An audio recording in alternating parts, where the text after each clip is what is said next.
PPC Ogouligende lance sa campagne de sensibilisation pour le compte de la société civile à Port-Gentil.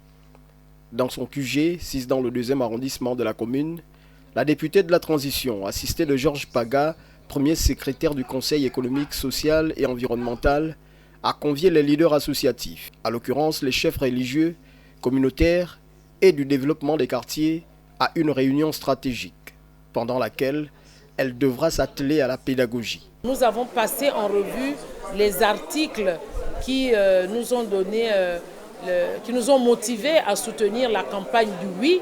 Donc tout ce qu'il y a comme droits civils, droits politiques, droits culturels, droits économiques, je l'ai dit, droits sociaux et droits environnementaux, pour montrer qu'il y a eu des avancées. Non seulement que la limitation des mandats nous amène à consacrer l'alternance, nous avons vu également l'égalité entre hommes et femmes en termes d'accès aux mandats électoraux, aux responsabilités politiques et professionnelles. Nous avons également l'institutionnalisation de la participation citoyenne à partir de la reconnaissance du rôle de la société civile dans la démocratie et dans toutes les questions économiques et sociales.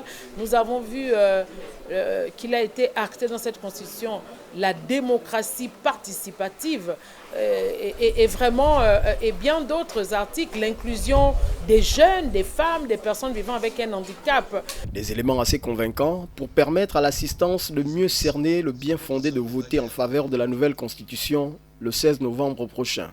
Donc c'est une constitution qui reflète les attentes des populations au-delà des questions strictement politiques. Donc à la différence de la constitution de 1991 qui nous sert également de référentiel en dehors de la charte de la transition, nous voyons que cette constitution a un champ beaucoup plus large, même en termes de valeurs. On reconnaît le rôle également des valeurs traditionnelles. Donc tous les acteurs aujourd'hui sont considérés comme des parties prenantes à la gouvernance et au développement.